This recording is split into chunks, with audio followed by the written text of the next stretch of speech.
ขอเจริญสุขเจริญพรสวัสดีสำบายดีโยมพ่อโยมแม่พี่อ้ายเอื้อยทุกท่านทุกคน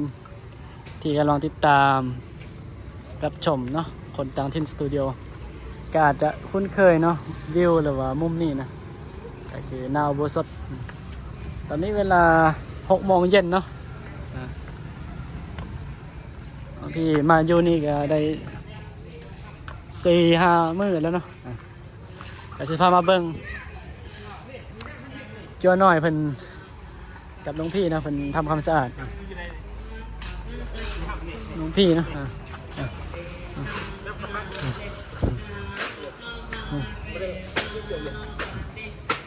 อันนี้คือทำความสะอาดนี่นะอันนี้ก็เป็นเน้นน้อยเน้นนายขินนี่อันทึกมากกับบ่ฮักนะสิก็ได้ฮะระวังเด้อันนี้ตัดให้มุ่นนะนี่นะ ระวังว่า เอ้ยตัดให้มุ่นนี่ เขาบ่มีงบที่จะไปหุงหม้อ ตัดให้มุ่นตัวนี้ ป้า นี่ จิกหน้าแม่ มันเป็นน้ำดิอันนี้นี่ยังมาลืมนะ เน้นมิดไม่ได้มิด เน้นเน้นเนรมิตเน้นมิด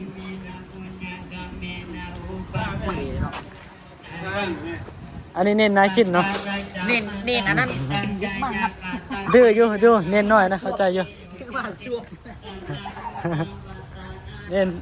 ขิน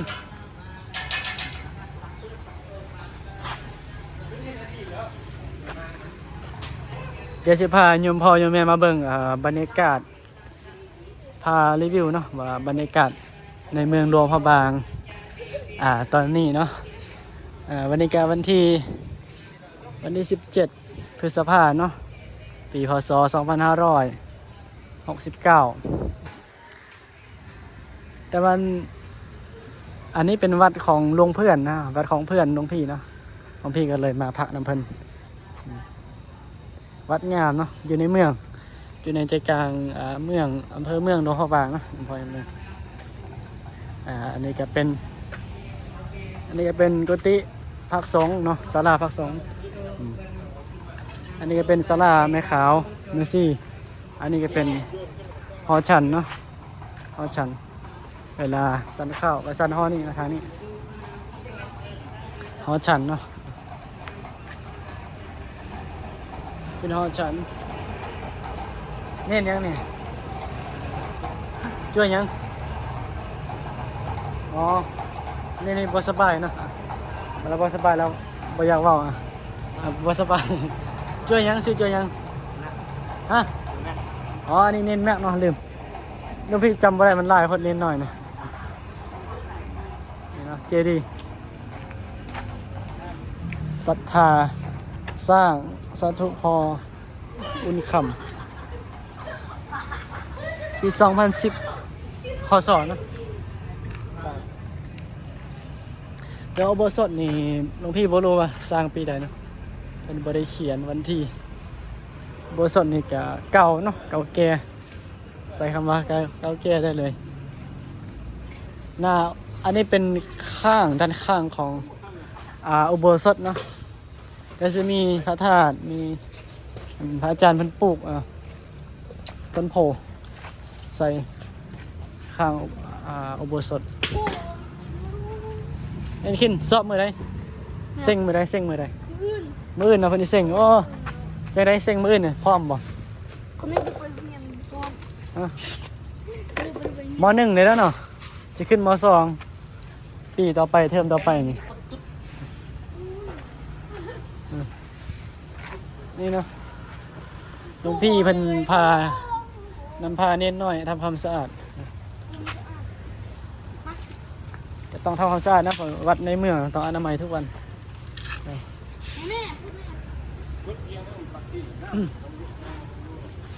นี่เนาะ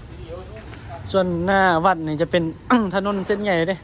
ถนนแบบผ่านใจกลางเมืองเลยนะผ่านใจกลางเมืองไปบ้านนั้นบ้านนี้เนาะในเมืองหลวงพระบางนี่มันจะมี12วะมี6 เมืองบ่วะถ้าจำไม่ผิดนะ6 อำเภอเนาะ ของอำเภอเนาะ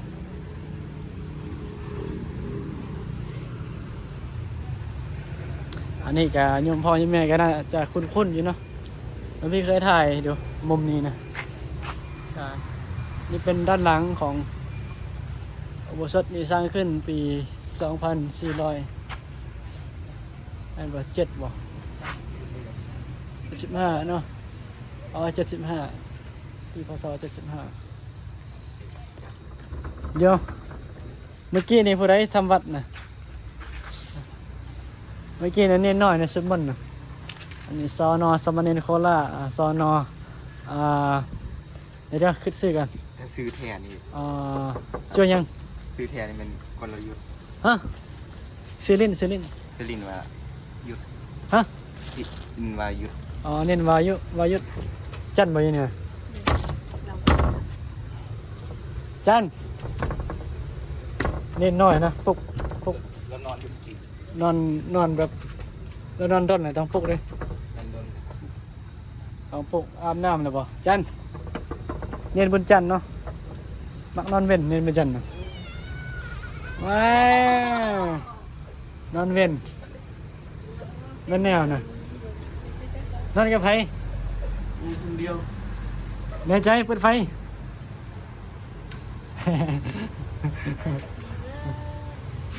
มื่นสอบแล้วตั้งใจเรียนหนังสือมื่นนี่สอบแล้วได้มื่นน่ะซึ่งได้มื่นนี่มัธยมทางมัธยมสงฆ์หรือว่าโรงเรียนเนนพระสงฆ์นี่เพิ่นจะสอบมื่นเนาะสอบปลายภาคก็จะมีเพราะว่าในวัดนี้ก็จะมีเน้น10 กว่ารูปเนาะ10 กว่าต้น10 กว่ารูปเห็นบอกอันนี้จะเป็นด้านข้างวัดเนาะก็จะมีถนนทางผ่านใจกลางเมืองเนาะผ่านไปอีกอันนี้ก็เป็นในอำเภอนี่มันจะมีลายบ้านเนาะพ่อแม่เดี๋ยวจะให้เบิ่งว่าอุโบสถอันนี้เป็นด้านข้างเด้อยังพ่อแม่ด้านข้างอุโบสถนี่ก็เป็นสไตล์เนาะมีพญานาค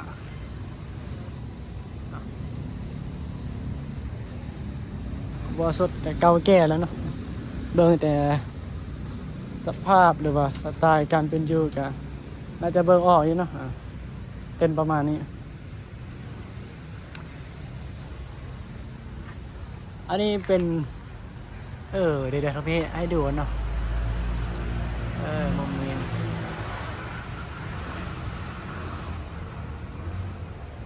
สวยเป็นบอยยังพอยังมีมันจะมีสร้างนั่งเนาะเราพี่มาดูมันลายอย่างบางทีบ่ค่อยรู้ปานใดเนาะลายมันพวกนี้นะ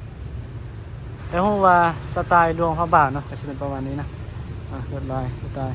โอ้พระอาจารย์ นมัสการพระอาจารย์ก็มันพี่บ่รู้นะก็มูแต่ว่ามันเป็นโมดหรือว่าสไตล์หลวงพระบางเนาะเมื่อกี้นี่ก็เป็นหลวงพี่เนาะพระอาจารย์ที่เพิ่นตอนหลวงพี่บวชเป็นพระนะเพิ่นเป็นเขาเรียกว่าพระกรรมวาจานะอย่างพอเห็นไหมกับบัวได้ทักทายมันเนาะก็ทักทายอยู่แต่ว่าเพิ่นน่าจะรีบเนาะพระกรรมวาจามันจะมี2 รูป 2 องค์เนาะ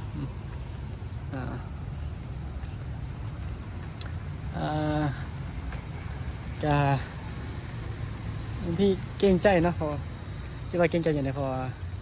อีกอย่างกับถ่ายคลิปในกับบกาสิไปทักถ่ายเนาะบกาสิทักถ่ายแบบว่าก็มีแต่นมัสการตอนนี้เน้นเนาะสามเณรกำลังนั่งสมาธิเดี๋ยวหลวงพี่จะคอยไปถ่ายเนาะคอยไปถ่ายให้เบิ่งว่า ว่าเน้นหน่อยนี่ ตั้งสมาธิเดียวสมาถ่ายเนาะเดี๋ยวพี่จะขึ้นนะ ด้านข้างของอุโบสถฝั่งนู้นเนาะเดี๋ยวจะมารีวิวกันเนาะรีวิวให้เบิ่งก่อนอันนี้เป็น ด้านข้างซ้ายเนาะด้านข้างขวาถ้าเบิ่งฝั่งนู้นมาเนาะด้านข้างขวาอุโบสถถ้านับจากหน้าอุโบสถเนาะก็เว้าติดๆขาดๆเนาะถ้าเว้าผิดอีหยังก็ขออภัยเด้อยังพอยังแม่พี่ก็ซ้ำกับฝึกเว้าเนาะฝึกเว้าเวลาถ่ายคลิปเนี่ยว่ามัน